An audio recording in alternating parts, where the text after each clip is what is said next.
नमस्कार, आपके साथ मैं हूं विद्यानाथ झा। पीएम मोदी इस वक्त साबरमती आश्रम की स्थापना के 100वीं वर्षगांठ पर लोगों को संबोधित कर रहे हैं। सीधे आप सुनिए क्या कह रहे हैं। और पूज्य बापू की संकल्प शक्ति देखिए। मैं बहुत मरूंगा लेकिन आजादी के बिना लौटूंगा नहीं। कितनी बड़ी संकल्प शक्ति होगी जब उन्होंने साबरमती 12 वर्ष की उस तपस्या जो साबरमती के आश्रम में हुई है, तो तपस्या का सामर्थ्य कितना था कि महात्मा गांधी संकल्प के साथ निकले। आत्मविश्वास कितना था कि इसी शरीर के रहते हुए मैं अंग्रेजों को यहां से निकाल करके रहूंगा, हिंदुस्तान का आजाद करके।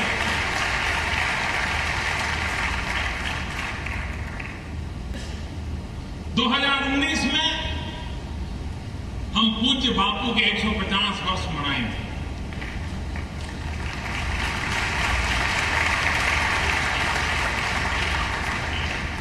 ऐसे ही मनाएंगे क्या?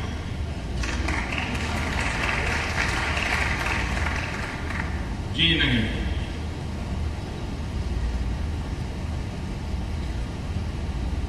पूज्य बापू के 150 साल ऐसे ही मनाने का किसी हिंदुस्तानी को हक नहीं है। पूज्य बापू के 150 साल मनाना मतलब गांधी की तरह कोई संकल्प लेकर के 150वीं जयंती तक उसको पूरा करके रहना। और ये हर हिंदुस्तानी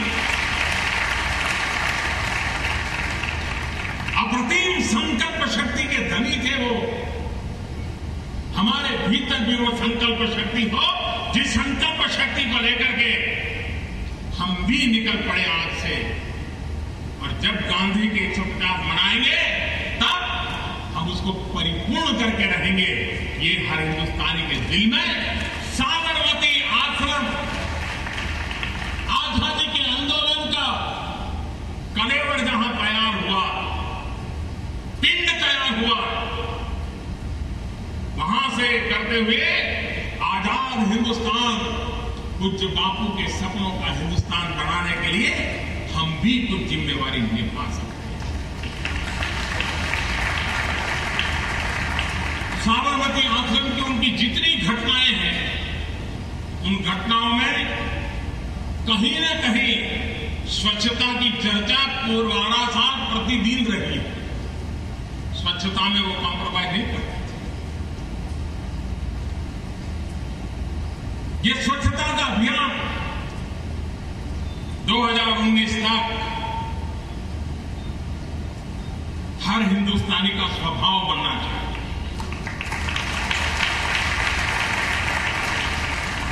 स्वच्छता हमारे लोगों में, हमारे जहन में, हमारे विचार में, हमारे आचार में स्वच्छता का प्रथम स्थान होना चाहिए। और इससे बड़ी पूज्य बापू को कोई श्रद्धांजलि नहीं होती। स्वयं बापू कहते थे कि आजादी और स्वच्छता दोनों में से मेरी पहली पसंद स्वच्छता रहेगी। आजादी से भी ज्यादा महत्व गंदगी से मुक्ति का हिंदुस्तान, ये बापू का सपना था। आजादी के 70 साल हो चुके हैं। 2019 में 150वीं जयंती मना रहे हैं। हम दोनों उसके लिए करें। पूज्य बापू को वैष्णव भजन तो देने रे कहिए बहुत प्रिय था। अभी भी हम लोगों ने सुना। इस देश के हर कोने में वैष्णव भजन तो देने रे कहिए हर विद्यार्थी को मालूम है, नागरिक को पता है, सबको पता है, गांधी जी को भी। और इसकी ताकत देखिए, इसकी सहजता देखिए। आप 100 लोगों को पूछिए कि पूज्य बापू का प्रिय भजन कौन सा था, 100 में से 90 लोग कहेंगे वैष्णव भजन तो देने रे कहिए। 100 में से 90 कहेंगे हिंदुस्तान के किसी भी कोने में जाके देखें। फिर उनको दूसरा सवाल पूछिए कि किस भाषा में है। मैं बिल्कुल दावे से कहता हूं 10 लोग नहीं बता पाएंगे ये किस भाषा में है, क्योंकि इस ऊंचाई से वो हमारे भीतर रंग गया है कि भाषा के भेद खत्म हो चुके, वैष्णवजन हमें अपना लगने लगा। ये सिद्धि होती है, ये सिद्धि होती है कि बाकी कोई भेद रेखा सामने नहीं आती है, लिप्त हो जाती है। मैं राजनीति में बहुत देर से आया हूं।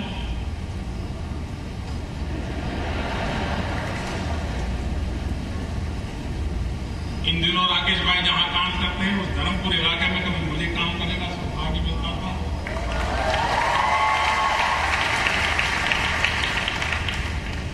जवानी का लंबा समय आदिवासियों के बीच बिताने का मौका मिला मुझे, सामाजिक सेवा करते करते।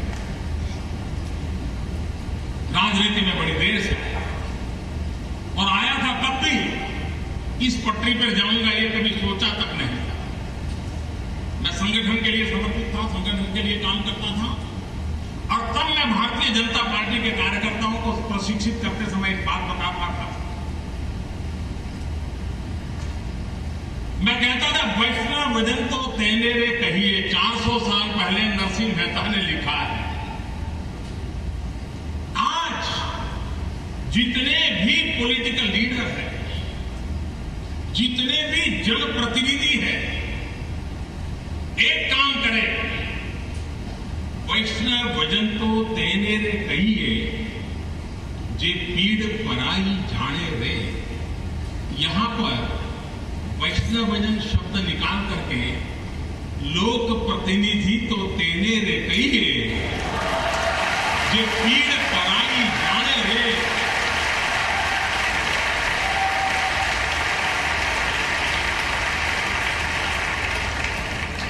देखिए हिंदुस्तान में लोक प्रतिनिधि कैसा होना चाहिए, जनसेवक जननायक कैसा होना चाहिए। वैष्णवजन के हर पंक्ति में आप पल भर के लिए अपने आप को बिठा करके देखिए, आप देखिए आपको किसी से मार्गदर्शन की जरूरत नहीं पड़ेगी। कहां जाना है उसका रास्ता साफ मिल जाएगा, कोई उलझन नहीं रहेगी। और एक बार एक शब्द के साथ जोड़ करके देख लेना, समय के अभाव में मैं उसका विस्तार नहीं कर रहा हूं, लेकिन ये सामर्थ्य उसमें है। भाइयों बहनों, जरूरत पड़ने पर पूज्य बापू का नाम लेना, ये तो हमने बहुत सालों से देखा है।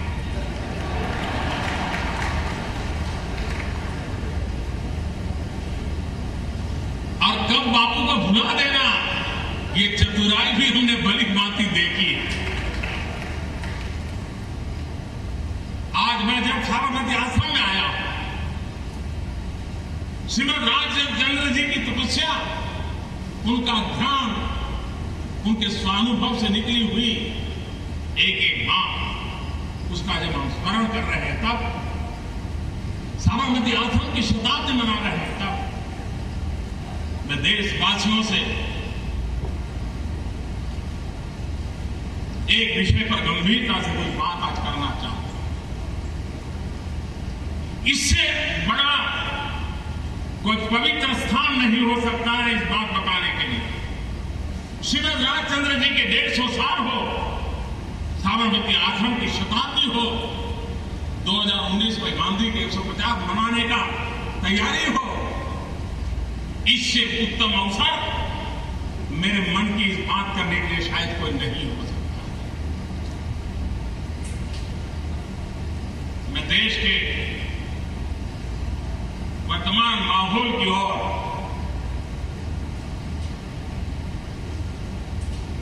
अपनी पीड़ा भी व्यक्त करना चाहता हूं, अपनी नाराजगी भी व्यक्त करना चाहता हूं। जो देश चीची को भी खिलाने में विश्वास करता है, जो देश मोहल्ले में दौड़ते घूमते फिरते कुत्तों को भी कुछ न कुछ खिलाने के लिए सोचता है, जो देश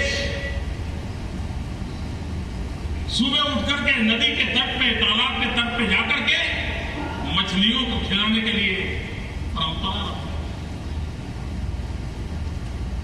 जिस देश के संस्कार हो, चरित्र हो, जिस देश में महात्मा गांधी जैसे महापुरुष ने अहिंसा का पाठ पढ़ाया, क्या हो गया है हमें कि अस्पताल में कोई पेशेंट बचा न पाए, हम ऑपरेशन विफल हो जाए, दवाई कारगर न निवड़े और पेशेंट की मृत्यु हो जाए और अचानक परिवारजन अस्पताल को आग लगा दे, डॉक्टरों को मार दे। क्या ये मेरा देश है? क्या ये पूज्य बापू का देश है? हम क्या कर रहे हैं? और इसी चीजों को बढ़ावा मिल रहा है। अकस्मात होता है, कहीं दो व्हीकल टकरा गए, दुर्भाग्य से किसी एक की मौत हो गई, किसी को चोट लग गई, न जान न पहचान 50 लोग इकट्ठे हो जाते हैं, गाड़ियां जला देते हैं। क्या ये मेरा देश है? गाय की रक्षा, गौ की भक्ति महात्मा गांधी और विनोबा भावे से बढ़कर के कोई नहीं होता।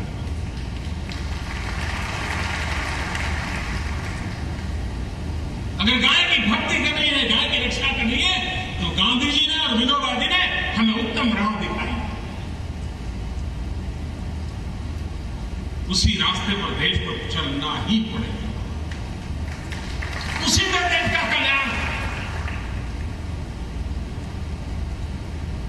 विनोबा जी जीवन भर गौ रक्षा के लिए अपने आप को आहूत करते रहे। मेरा सौभाग्य था, मैं एक बार वर्धा गया विनोबा जी के दर्शन करने के लिए। मैं उनसे मिला, प्रणाम किए, बैठा। विनोबा जी शब्दों की बड़ी ताकत रखते थे।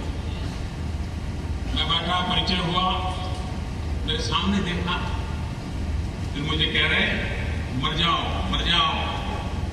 मैं हैरान था, विनोबा जी कह रहे मर जाओ मर जाओ। मैं चुपचाप बैठा, फिर धीरे से कहे गाय के लिए, गाय माता के लिए। आप कल्पना कर सकते हैं कि विनोबा जी उस समय की सरकारों के खिलाफ जीवन के अंत तक वो लड़ते रहे, अनेक बार अनशन किए, गौ रक्षा के लिए किए, गौ भक्ति के लिए किए। भारत का संविधान भी हमें उसका महत्व समझाता है, लेकिन क्या किसी इंसान को मारने का हमें हक मिल जाता है? क्या ये गौ भक्ति है? क्या ये गौ रक्षा है?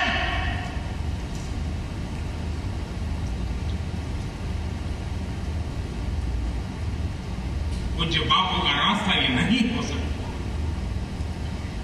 विनोबा भावे का जीवन हमें यह संदेश नहीं देता, और इसलिए साबरमती आश्रम की शताब्दी के पर्व पर और पूज्य श्रीमद राजचंद्र जी के 150 वर्ष मनाते हैं, तब हर हिंदुस्तानी के दिलो दिमाग में ये हमारे मूलभूत संस्कार, हमारी मूलभूत परंपराएं, अहिंसा, ये हम लोगों का जीवन धर्म रहा। हम कैसे आपा खो रहे हैं? डॉक्टर को मार दें, अकस्मात हो जाए, ड्राइवर को मार दें, गाय के नाम पर इंसान को मार दें। मुझे बचपन की घटना याद आती है, सत्य घटना है मेरे जीवन की, और पहली बार शायद मैं आज उस बात को कह रहा हूं। एक समय था जब मुझे लिखने की आदत हुआ करती थी, लिखता था, तब मेरे मन में था कभी मैं उस विषय पर लिखूंगा, लिख नहीं पाया। लेकिन आज मेरा मन करता है, क्योंकि ऐसी पवित्र जगह है, जिस पवित्र जगह से मन के भीतर की सच्चाई का प्रकट होना बहुत स्वाभाविक है।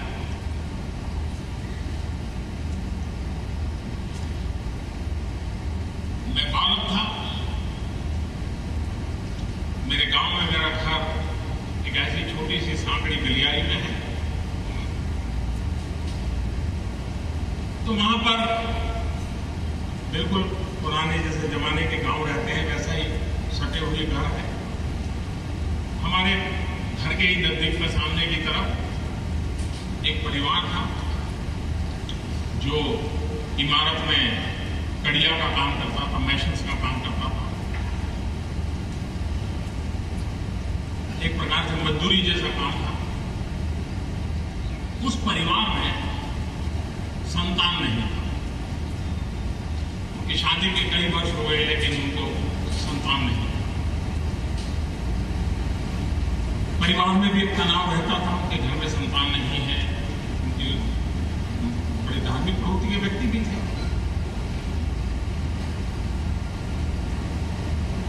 बहुत बड़ी उम्र में उनके यहां एक संतान का जन्म हुआ।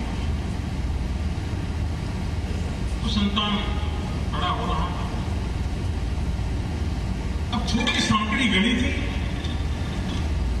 सुबह सुबह गाय को भी एक बड़ी डिसिप्लिन की आदत होती है, तो घरों के पास गुजरती है तो घर वाले भी बाहर निकल के रोटी खिलाते हैं। तो एक गाय थी जो हमारे उस मोहल्ले से आना, हर परिवार के लोग बाहर निकल के उसको रोटी खिलाते। जिनके घर में ये संतान जन्म होता वो भी खिलाते थे। एक बार अचानक कोई हड़कंप हो गई, शायद कुछ बच्चों ने पटाखे फोड़ दिए, क्या हुआ वो घटना मुझे पूरी याद नहीं रही, लेकिन वो गाय फड़फड़ा गई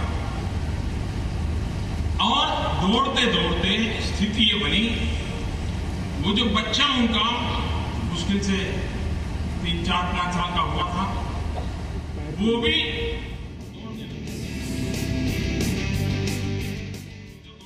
सालों के बाद परिवार में और गाय के पैर के नीचे आने के कारण उसकी मृत्यु हो गई। आप कल्पना कर सकते हैं उस परिवार का माहौल क्या होगा। बड़े दुख के दिन थे, लेकिन दूसरे दिन सुबह से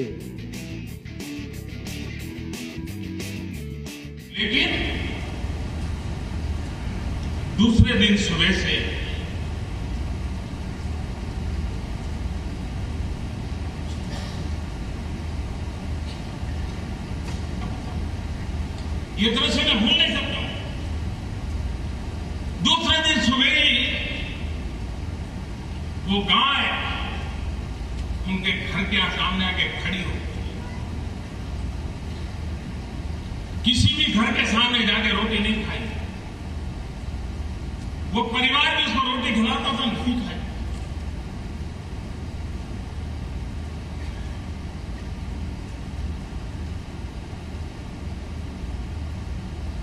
गाय के आंसू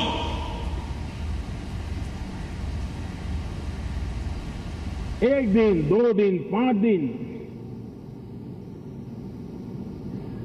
गाय ने खाना खा रही है। गाय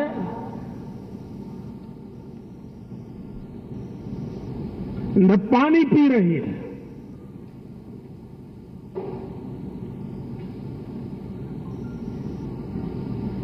एक तरफ परिवार को इकलौते संतान की मृत्यु का शोक था।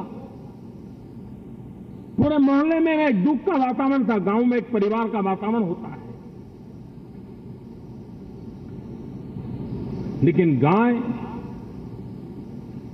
पश्चाताप में डूबी हुई थी।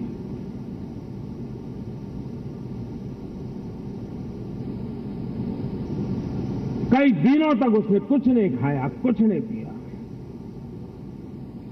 उसके आंख के आंसू सूख गए।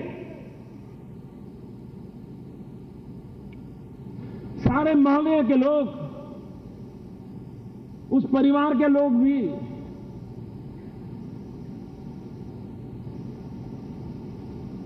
लाख कोशिश करते रहे,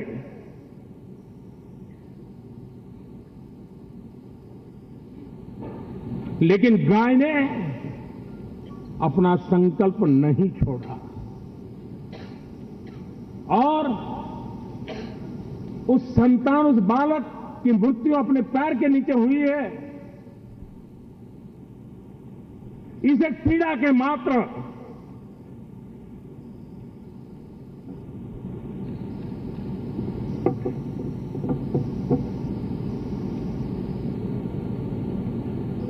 उस गाय ने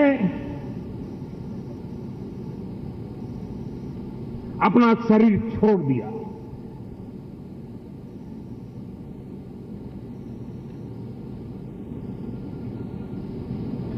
एक बालक के मृत्यु के पश्चाताप में गाय को बलिदान देता हुआ मैंने बचपन में देखा। वो दृश्य आज भी मेरे सामने जिंदा है और आज जब मैं सुनता हूं कि गाय के नाम पर किसी की हत्या की जाए, वो निर्दोष है कि गुनहगार है, वो कानून का काम करेगा। इंसान को कानून हाथ में लेने का हक नहीं है।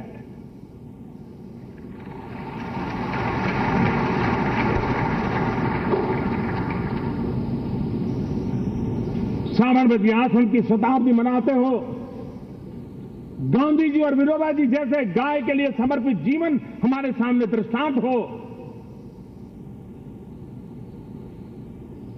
मैं देशवासियों से आग्रह करूंगा,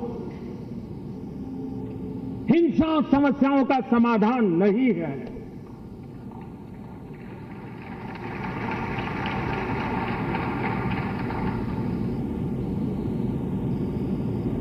उस डॉक्टर का कोई दोष नहीं है जो आपके परिवारजन की सेवा कर रहा था, लेकिन आपके परिवारजन को बचा नहीं पाया और फिर भी आपको शिकायत हो तो कानूनी व्यवस्था है। अकस्मात हो जाता है, किसी की निर्दोष की जिंदगी चली जाती है, वो अकस्मात है। और इसलिए गांधी की इस धरती में हर किसी का दायित्व है एक संतुलित जीवन जीने की। हर किसी की जिम्मेवारियों को अपनी जिम्मेवारियों के साथ जोड़ने की, और तब जाकर के हम पूज्य बापू के सपनों का देश बना सकते हैं। 2022 भारत की आजादी के 75 साल हो रहे हैं। जिन महापुरुषों ने आजादी के लिए बलिदान दिया, जवानी जेलों में काट दी, कुछ काला पानी की जिंदगी गुजारते रहे, कुछ फांसी के तख्त पर चढ़ गए, कुछ जीवन भर लड़ते रहे। उन सबका सपना था देश को आजाद, देश को समृद्ध, देश के गरीब से गरीब के कल्याण की ओर देखने का। 2022 आजादी के 75 साल हो रहे हैं। 5 साल हमारे पास है। 125 करोड़ देशवासी अगर संकल्प कर ले कि 2022 में हमें हिंदुस्तान को यहां ले जाना है, जो हमारे आजादी के दीवानों के सपने थे उसे पूरा करने के लिए ले जाना है। जिस साबरमती के आश्रम की धरती से आजाद हिंदुस्तान के सपनों को संजोया गया था, राष्ट्र को पिरोया गया था, सपनों को पूरा करने के लिए आहुति को स्वीकार किया गया था, लड़ाई लड़ने के लिए हर प्रकार के अहिंसक शस्त्रों का इस्तेमाल किया गया था, सत्याग्रह का मार्ग अपनाया गया था। 2022 आजादी के 75 साल हो रहे हैं। संकल्प का, कर्म का, नया करने का, जीवन को लगा देने का 5 साल जिंदगी का इतना मूल्यवान समय। 2022 हम हर हिंदुस्तानी 125 करोड़ देशवासी एक कदम अगर चलते हैं तो हिंदुस्तान 125 करोड़ कदम आगे चलता है। इस सपनों को लेकर के चले। श्रीमद राजचंद्र जी जिन्होंने हमें इतनी बड़ी आध्यात्मिक चेतना, कर्म मार्ग, ज्ञान मार्ग, अंतः चेतना को जगाने का रास्ता दिखाया। पूज्य बापू, जिन्होंने श्रीमद राजचंद्र जी की बात को जीत करके प्रयोग सफल करके दिखाया है, ऐसे दोनों महापुरुषों को एक साथ स्मरण करने के इस अवसर पर मैं फिर एक बार मुझे आप सबके बीच आने का अवसर मिला। इतने बड़ी तादाद में देश और दुनिया से आए हुए लोगों से उनके दर्शन का सौभाग्य मिला, राकेश जी से मिलने का अवसर मिला। मैं अपना अहोभाग्य मानता हूं। बहुत बहुत धन्यवाद। बहुत बहुत धन्यवाद माननीय प्रधानमंत्री महोदय, आपका सहृदय आभार प्रकट करते हैं। आपकी प्रेरक साबरमती के आश्रम में बोलते हुए प्रधानमंत्री नरेंद्र मोदी, प्रधानमंत्री ने गौ रक्षा के नाम पर लोगों की हत्या करने को गलत बताया। उन्होंने कहा कि किसी भी व्यक्ति को, किसी भी शख्स को कानून अपने हाथ में लेने का अधिकार नहीं है, चाहे गौ हत्या के नाम पर किसी निर्दोष की हत्या की जा रही हो या फिर दोषी की हत्या की जा रही हो। यह तय करना कानून का काम है कि कौन सा व्यक्ति दोषी है और कौन निर्दोष है, गुनहगार कौन है और बेगुनाह कौन है, यह कानून तय करेगा। किसी भी व्यक्ति को गौ हत्या के नाम पर या गाय की रक्षा के नाम पर किसी भी व्यक्ति की हत्या करना यह सही नहीं है। इसके अलावा सड़क दुर्घटना से लेकर अस्पतालों में होने वाली मौत तक पर हंगामा करने वाले लोगों को, तोड़फोड़ करने वाले लोगों के लिए भी प्रधानमंत्री ने आज बातें कही। उन्होंने कहा कि ये तमाम ऐसी चीजें हैं जो अहिंसा का रास्ता है और इस मुद्दे पर गांधी जी के विचार का पालन करना चाहिए। गाय की रक्षा, गौ की भक्ति महात्मा गांधी और विनोबा भावे से बढ़कर के कोई नहीं होता।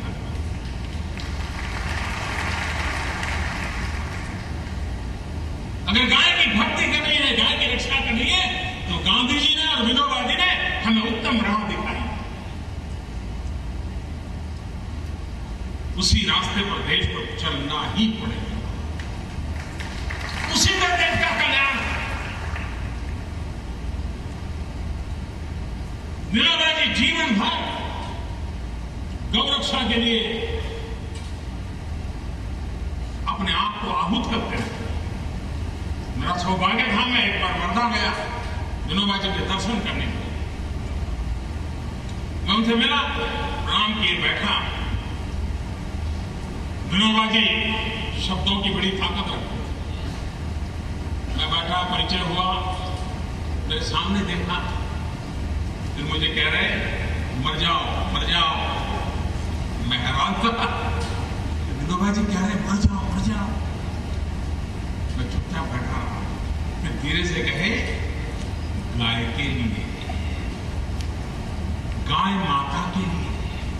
आप कल्पना कर सकते हैं कि विनोबा जी उस समय की सरकारों के खिलाफ जीवन के अंत तक वो लड़ते रहे, अनेक बार अनशन किए, गौ रक्षा के लिए किए, गौ भक्ति के लिए किए। भारत का संविधान भी हमें उसका महत्व समझाता है, लेकिन क्या किसी इंसान को मारने का हमें हक मिल जाता है? क्या ये गौ भक्ति है? क्या ये गौ रक्षा है?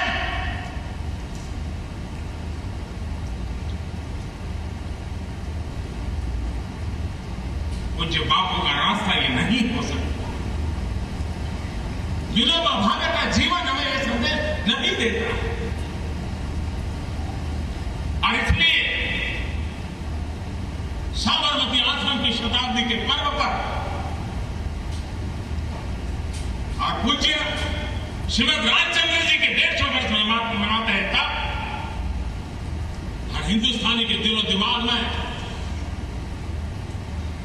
ये हमारे मूलभूत संस्कार, हमारी मूलभूत परंपराएं, अहिंसा, ये हम लोगों का जीवन धर्म रहा। हम कैसे आपा खो रहे हैं? डॉक्टर को मार दें, अकस्मात हो जाए ड्राइवर को मार दें, गाय के नाम पर इंसान को मार दें, गाय के नाम पर किसी की हत्या की जाए। वो निर्दोष है कि गुनहगार है, वो कानून का काम करेगा। इंसान को कानून हाथ में लेने का हक नहीं है।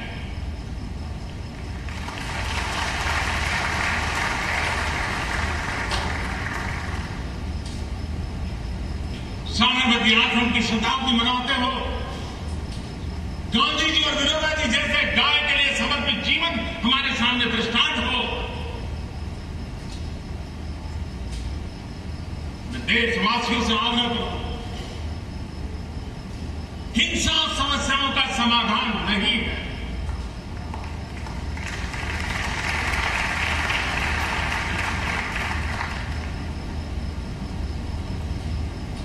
उस डॉक्टर का कोई दोष नहीं है जो आपके परिवारजन की सेवा कर रहा था, लेकिन आपके परिवारजन को बचा नहीं पाया। और फिर भी आपको शिकायत हो तो कानूनी व्यवस्था है। अकस्मात हो जाता है, किसी निर्दोष की जिंदगी चली जाती है, वो अकस्मात है। और इसलिए गांधी की इस धरती में हर किसी का दायित्व है एक संतुलित जीवन जीने की। हर किसी की जिम्मेवारियों को अपनी जिम्मेवारियों के साथ जोड़ दे, और तब जाकर के हम पूज्य बापू के सपनों का देश बना सकते।